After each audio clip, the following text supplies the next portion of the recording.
हमारे सहायक आबकारी आयुक्त श्री अभिषेक तिवारी साहब के निर्देशन में आबकारी विभाग लगातार अवैध मदिरा के विरुद्ध कार्रवाई कर रहा है। उसी अनुक्रम में कल रात को हमें 8 बजे के आसपास एक सूचना प्राप्त हुई, जिसके तहत हमने उस सूचना को अपने एसी महोदय से शेयर किया। एसी महोदय ने आनन-फानन में एक टीम का गठन किया है। उसमें कुछ सहायक जिला आबकारी अधिकारी, कुछ आबकारी उप निरीक्षक और कुछ आरक्षकों के साथ हमने तुलसी नगर के एक रिहायशी मकान पे दबिश दी। वहाँ पे दबिश देने के बाद जब हम उस घर में एंटर हुए, तो हमें वहाँ पे अवैध शराब बनाने की समस्त सामग्री प्राप्त हुई, जिसमें ब्लेंडिंग मशीन थी, होल्डिंग टैंक्स थे, शराब बनाने ब्लेंडिंग टैंक्स थे और लेबल लगाने की मशीनें थी और बैच नंबर अंकित करने की भी मशीनें हमको वहाँ पे प्राप्त हुई। उसी अनुक्रम में जब हमने और आगे तलाशी ली तो करीब 15 से 20 पेटी हमको अवैध रूप से बनी हुई वहाँ पे प्राप्त हुई। बाकी अवैध शराब बनाने का मटेरियल प्राप्त हुआ। वहाँ पे हमें जो प्राप्त हुई वो देसी मदिरा मसाला और प्लेन थी। उसके अतिरिक्त वहाँ पे गोवा अंग्रेजी शराब की गोवा, बॉम्बे विस्की और रम के लेवल्स प्राप्त हुए। इससे ये समझ में आता है कि देशी शराब के अलावा वो अंग्रेजी शराब में भी काम कर रहा था और विभिन्न ब्रांड्स के डुप्लीकेट शराब बना रहा था। शराब की गुणवत्ता को लेकर भी सवाल उठ रहे हैं, क्या जहरीली शराब हो सकती है?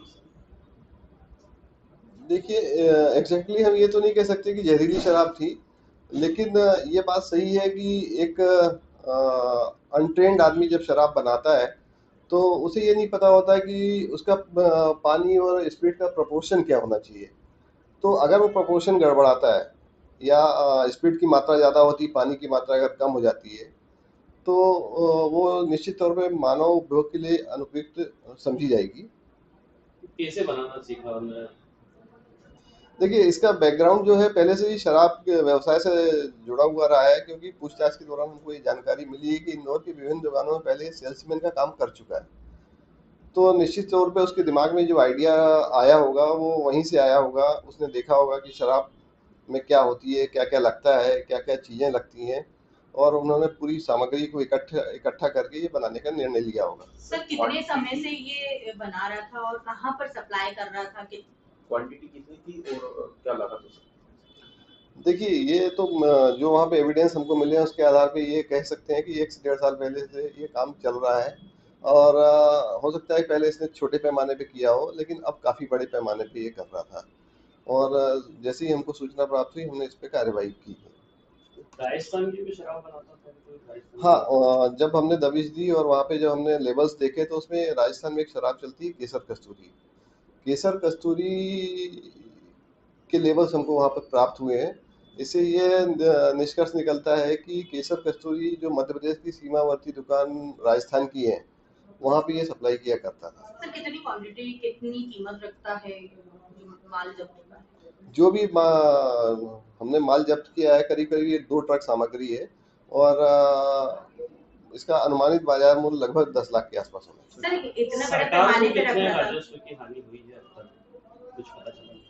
देखिए, ये तो गणना पे ही पता चल पाएगा एग्जैक्ट कि कितने सालों से ये काम कर रहा है और कितनी मात्रा में इसकी सप्लाई थी। पूछताछ के दौरान जब हम पूछताछ करेंगे तो ये तथ्य सामने आएगा, तभी हम इस बारे में आपको बता सकते हैं कि कितनी राजस्व क्षति हुई है। इंदौर की भी कुछ दुकानों में सप्लाई कर दिया था?